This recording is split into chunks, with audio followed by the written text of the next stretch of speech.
C'est quoi Slabeo 2015? Slabeo, c'est le salon des littératures africaines en Belgique, écrites et orales. Donc, parce qu'il s'agit d'un salon de littérature qui est consacré aux auteurs d'origine africaine qui habitent en Belgique dans l'Union européenne en général. Et on ne s'intéresse pas seulement à la littérature écrite, mais c'est aussi bien la littérature écrite que la littérature orale. C'est pour ça qu'on dit Slabeo. Et 2015, parce que ça se passe en 2015 et c'est la 4e édition. Parce que la première édition a eu lieu en 2007, en 2009, en 2010. On a eu un grand moment d'interruption et là, ça repart en 2015. C'était toujours à Bruxelles. Non, en Belgique. Ouais. Parce que la première édition 2007, ça a eu lieu à Wavre. Oui. Le B, là, c'est pas Bruxelles, mais c'est Belgique. Ok. Et les autres, on peut savoir où se sont tenues les autres éditions? Oui, le deuxième salon s'est tenu à Matongué, à Bruxelles. À l'époque, il y avait l'espace Matongué. Le troisième salon s'est tenu toujours à XL, mais c'est chose de Wavre plus loin, là où il y avait l'ancien IOPC. Maintenant, ça a fermé. Le quatrième, cette fois-ci, ça se tient à Bruxelles, mais à la Tentation, c'est du côté des Mille Bruxelles, du côté des Brookers. Donc au centre de Bruxelles. Au centre de Bruxelles, voilà. C'est ça. Et quand vous parlez de la littérature orale, vous entendez quoi exactement? La littérature orale, il y a la littérature ancestrale. Par exemple, tout ce qui est les Kassala, les Nkaka. En fait, c'est une technique poétique qui est développée dans pas mal de pays africains où on fait l'éloge soit de soi-même ou de l'autre. Et c'est un mélange de poésie, des chansons, de l'histoire et tout ça. Ça, c'est un premier type de la littérature africaine orale. Il y a tout ce qui est épopée, où on raconte la gloire des grands chefs et tout ça. C'est la littérature orale. Il y a aussi ce qu'on a actuellement, c'est l'islam. L'islam aussi, c'est de la littérature africaine, parce que parfois les gens ne l'observent pas. C'est où on raconte la vie dans la société, les douleurs et tout ça. Et actuellement, il y a pas mal de jeunes Africains qui excellent dans cette littérature. Et à côté de ça, il y a tout ce qu'on appelle la parodie, l'art. En Lingala, par exemple, il y a tous ces gens-là qui PC là, Mabanga. Ça paraît aujourd'hui comme des choses vulgaires, mais c'est de l'héritage ancien qui, une fois mis dans les mains d'un artiste, il produit avec ça de la littérature orale, poétique et bien... On peut savoir Mabanga, c'est quoi? Parce que le public il n'est pas toujours congolais. Oui, Mabanga, c'est quelque chose... actuellement, quand un musicien congolais chante, il met comme des dédicaces, il met des noms de personnes à l'intérieur. Mais aujourd'hui, on se limite souvent juste à citer les noms de la personne et à dire qu'il est grand prêtre. Mais dans le passé, on citait les noms de la personne et on racontait sa gloire, on racontait ses grands faits, ses hauts faits. Et cette histoire-là a continué. C'est ça ce qu'on appelle Mabanga. C'est un peu ce que je disais là, le Kassala, ou on appelle ça le Nkaka. Tu le trouves partout en Afrique, c'est souvent ce qu'on appelle ce que les griots faisaient et continuent à faire. En fait, c'est ça les Mabanga. Aujourd'hui, c'est résumé parce que bon, c'est devenu un moyen de financer les albums et tout ça. Mais c'est une technique orale, littéraire bien développée en Afrique que nous voulons que les gens prennent conscience. Il y a un autre terme que j'ai dit qui est actuel, que PC là. Quand vous regardez un Congolais, on dit PC là. Alors il commence à dire des choses dans un langage là alambiqué, où il est en train de dire des choses, ou de dire toujours la gloire de la personne. Carly, yo za grand prêtre, yo neto eba, yo no simbi masolo, on fandi bakoto, yo grand. Tu vois? Et tous ces mélanges là, c'est de l'art que le Slabeo veut montrer, veut faire prendre conscience aux gens que ce n'est pas juste du banditisme ou comment on dit, de la mendicité, parce qu'il y a la dérive, hein, il faut reconnaître dans tout ça, comme dans tout art, tu peux trouver un roman écrit en bon français ou en bon anglais et qui est de la mendicité. Donc ça, c'est la même chose. C'est un peu ça qu'on veut faire montrer dans tout ce qu'on appelle la littérature orale, aussi bien du passé qu'actuel. Qui porte Slabeo? Est-ce que c'est une initiative personnelle de vous ou c'est une structure qui porte Slabeo? Slabeo est porté par Icebel Mabiki et que moi je dirige. Bon, ASBL Mabiki est composé quand même de pas mal de personnes. Bon, il se fait que je suis la cheville ouvrière parce que c'est moi qui suis le salarié. Et les autres sont actifs dans d'autres. Hein. Par exemple, dans Slabeo, vous verrez qu'il y a Patrick Mombili qui est dessinateur, qui va être là pour animer l'atelier de dessin des adolescents. Il est membre de ASBL Mabiki. Vous verrez toutes les personnes qui sont dans l'accueil ou dans l'organisationnel. Ce sont des membres de ASBL Mabiki. Tu as Molin Kani, tu as pas mal de... Est-ce qu'il y a d'autres, c'est seulement, est-ce que vous avez d'autres partenaires, d'autres structures qui collaborent avec vous dans ce projet ici, Slabeo? Voilà, à part Mabiki qui est porteur du projet, ben, nous avons Root Event, qui est une organisation des jeunes Africains. Quand on dit jeunes Africains, ce sont des personnes adultes très dynamiques qui font vraiment, qui organisent le Brussels African Market. Donc on va faire le Slabeo au même moment que le Brussels African Market. Comme ça, on présente la créativité africaine dans son ensemble. Ça veut dire d'un côté, on voit la littérature, de l'autre côté, on va voir des créateurs des bijoux, des créateurs des produits cosmétiques, des créateurs des modes, des créateurs de sons, et pas mal de choses que les Africains font ici en Belgique et en Europe. Donc c'est vraiment avec ça. Il y a Panafrica qui distribue beaucoup dans ça. Il y a District Créatif qui est comme un creuset de jeunes, comment on appelle ça, un incubateur d'emploi où les gens vont travailler en work comme des entreprises là où j'ai oublié le terme anglais, comment on le dit. Ils ont des bureaux où les gens vont travailler, et choses comme ça. Et à part ça, il y a Menamebuk, il y a pas mal d'éditeurs africains, des auteurs qui sont là, qui prennent. Et il y a Désiré Katompa qui est aussi dans Mabiki, ou comme Marie-Cécile Ngamp. Donc ça sont les. Donc il y a toute une équipe de gens et des organisations qui portent ça. On va revenir à Mabiki, mais on voudrait savoir d'abord quel est le contenu de Slabeo, comment ça va se passer pratiquement. Vous avez parlé des animations, mais on voudrait en savoir davantage, comment ça sera organisé pour des gens qui voudront bien venir visiter ce marché. Bon, Slabeo, comme tous les autres salons de littérature, quand vous arrivez, il y a un panel des stands des auteurs. Donc chaque auteur a sa table avec ses livres. Et des visiteurs peuvent parler avec eux, acheter un livre ou se faire dédicacer un livre. Donc pour le moment, on est à peu près déjà à 20 auteurs qui sont enregistrés et on continue à enregistrer les auteurs. 20 auteurs africains ou bien européens qui ont parlé de l'Afrique ou c'est Non, les Slabeo parlent des auteurs africains, des auteurs d'origine africaine qui ne parlent pas seulement de l'Afrique, ça c'est la différence. Donc c'est des auteurs africains qui présentent leurs œuvres. Donc ce n'est pas l'inverse. On n'est pas en train de parler de l'Afrique, on est en train de parler de la littérature, mais faite par des auteurs d'origine africaine. Il y a par exemple un jeune Antonio Dikele, qui est d'origine angolaise, qui habite en Italie, qui aujourd'hui est devenu un grand nom de la littérature italienne. Donc il est un auteur italien, mais il est d'origine congolaise et il raconte une histoire d'amour. Et alors, qu'est-ce que les gens, les participants, les auteurs africains peuvent attendre de Slabeo exactement? Donc comme je disais, la littérature africaine existe, les auteurs africains écrivent, mais ils ne sont pas la majorité portés par les circuits officiels de la diffusion et de la distribution. On a quelques grands noms, comme actuellement je citerai Bofane, Mambaku, Fatou Diomé, Tierno Monenembo, qui sont connus, mais parce qu'ils sont portés par les réseaux classiques. Mais la grande majorité n'est pas portée par ces réseaux-là.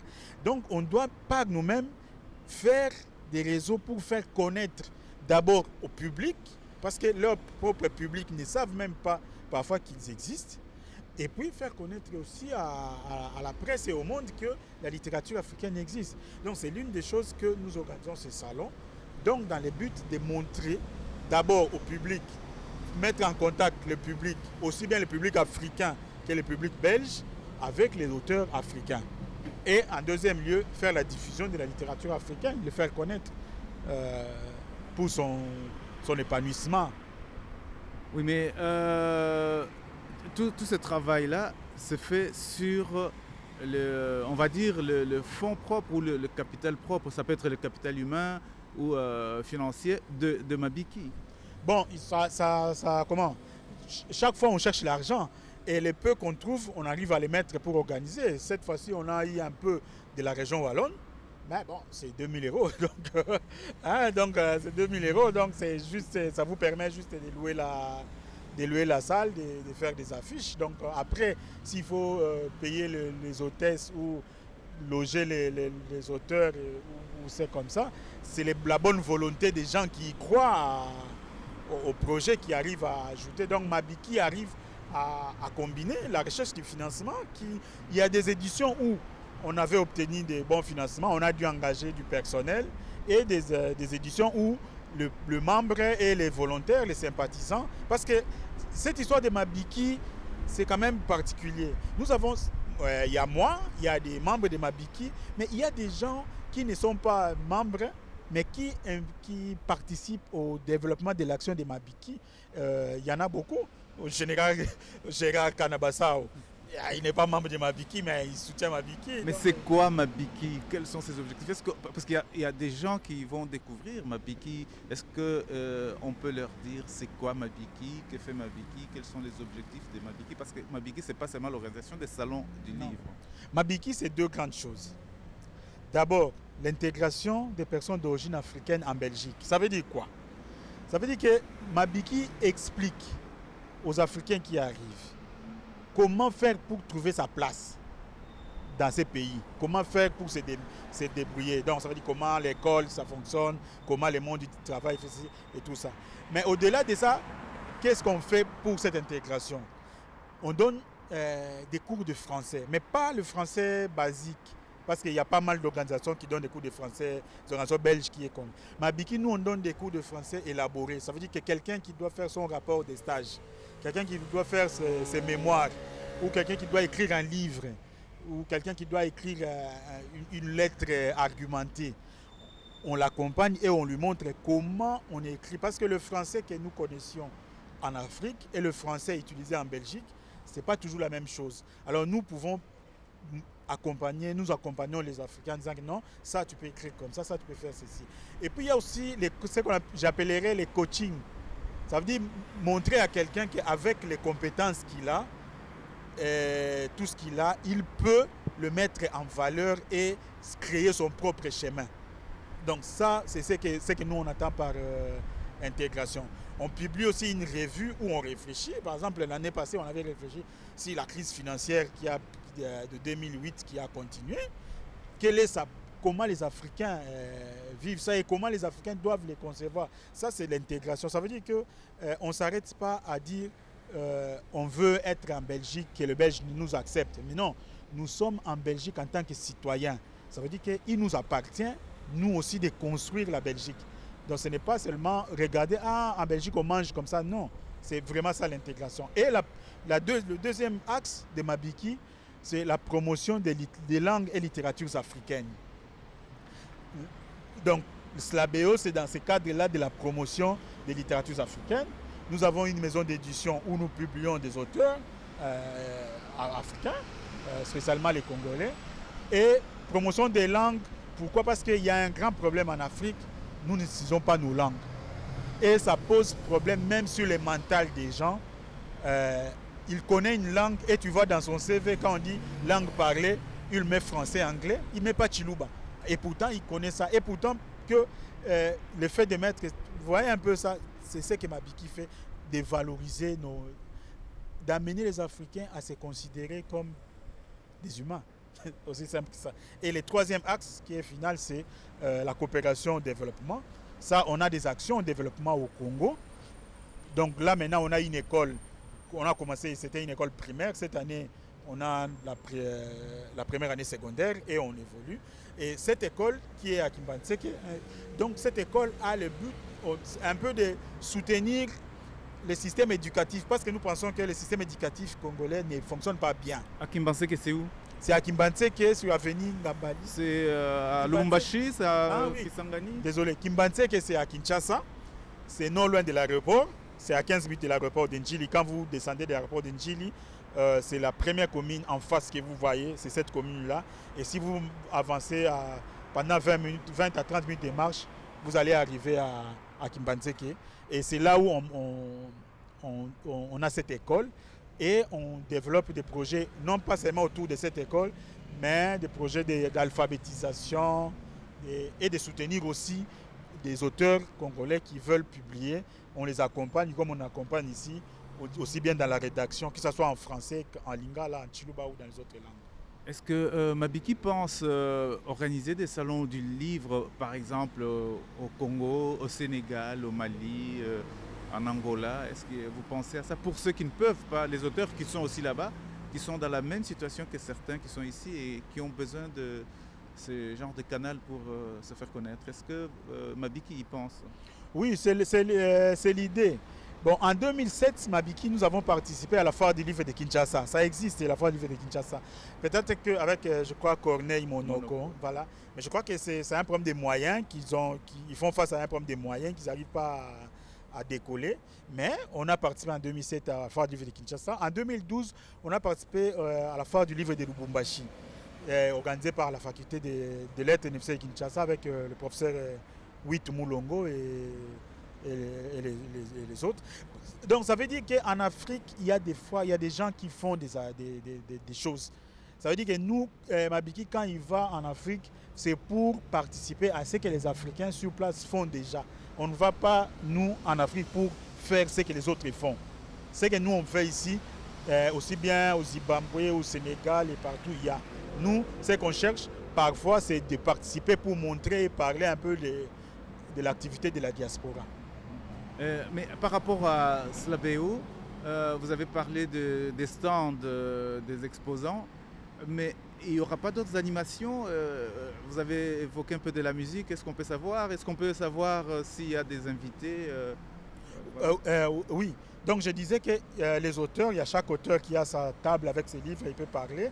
On a des rencontres littéraires de chaque jour. Le vendredi, on a la rencontre littéraire avec Momi Mbunze, qui a écrit la trilogie de l'Empire Ntou, et Kalamba Sampo, qui est un grand camitologue, qui a écrit de la théologie africaine. Ils vont dialoguer un peu par rapport à toutes ces problématiques de la Renaissance africaine. Et dans la partie littéraire orale, il y a Baloji, qui est un slameur poète congolais, qui fait la bonne musique. Mais ce n'est pas pour la musique, c'est plutôt ses textes qu'il va parler autour de ses textes. Et il y a Manoa Kouakou, qui est un grand guitariste congolais, il sera là pour accompagner tous ces arts oratoires. Quand on va commencer à déclamer les slams ou les poèmes ou les choses comme ça, Manoa Kouakou, qui est un grand... Qui est musicien, auteur, compositeur. Donc c'est un grand de la musique congolaise, littéraire. Parce que c'est un salon littéraire. Voilà, donc c'est dans ce cadre-là qu'il faut recadrer les choses. Il sera là samedi et dimanche, parce que l'activité orale est ça. Et le samedi, c'est Antonio Dikele, qui est un auteur d'origine angolaise qui habite en Italie, qui va tenir la rencontre littéraire, qui va présenter son travail. Et dans la partie orale, il y aura Makela Mukongo, qui est aussi un grand slameur congolais qui habite ici en Belgique, qui fait des beaux textes. Par exemple, là, Azana Moto, c'est un grand texte qui raconte l'histoire d'un père qui a 2 enfants ici en Europe. Et c'est vraiment très beau, mais c'est parlé. Et dans ses chansons, c'est comme un album de musique. Mais là, il va parler aussi de ses textes. Et Manoa Kouva aussi, Manoa Kouakou, Pépé Feli, hein, voilà, il va faire ça. Donc, à part ces 2 aspects littéraires, on a les ateliers de dessin pour enfants. Parce que Mabiki, au niveau de la littérature, on développe un grand livre qu'on appelle Moutos. C'est une série bilingue français-lingala d'un livre pour enfants. Et on aura un atelier de dessin pour enfants de 5 à 12 ans pour dessiner et se raconter des histoires. Ça, c'est Kogele Makani, qui est un grand dessinateur congolais. Et il y a aussi un atelier de dessin pour ados, pour les adolescents, 14, 15, 16 ans. Ça, c'est Patrick Mombili avec la BD Zebola qui va aussi parler de ça.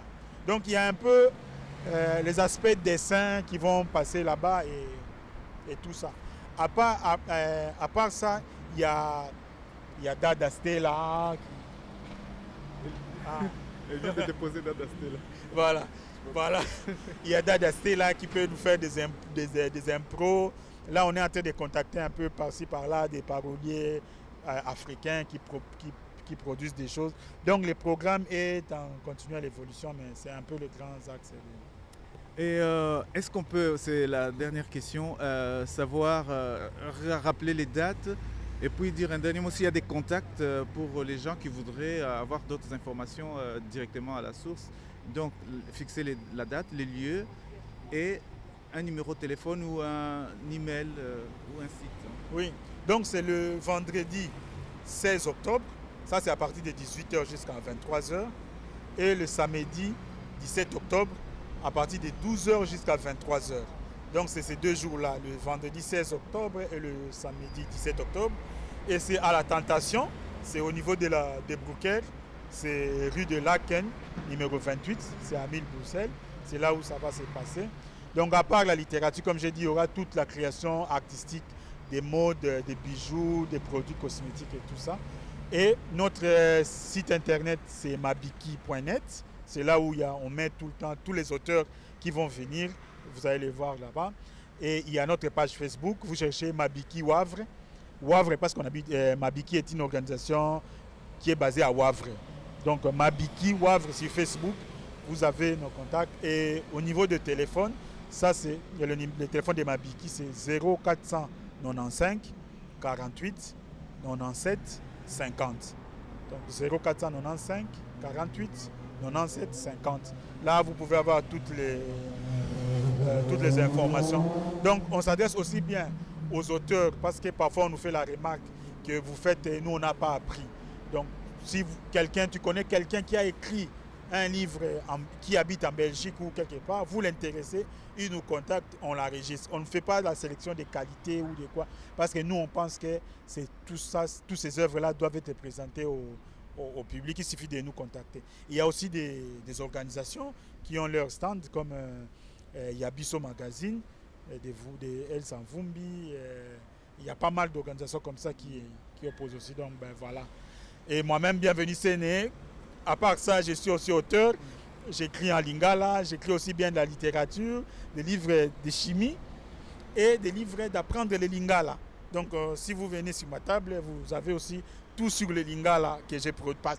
Pas tout sur le lingala, tout ce que j'ai produit sur le lingala. Donc, c'est un peu ça. Il faut préciser que vous êtes aussi enseignant. Oui, je suis aussi enseignant. Ben oui, j'enseigne le lingala et j'enseigne la traduction des textes scientifiques de l'anglais au français vers le lingala. Ça, c'est à l'Université pédagogique nationale. Et ici, c'est par rapport à Mabiki SBL.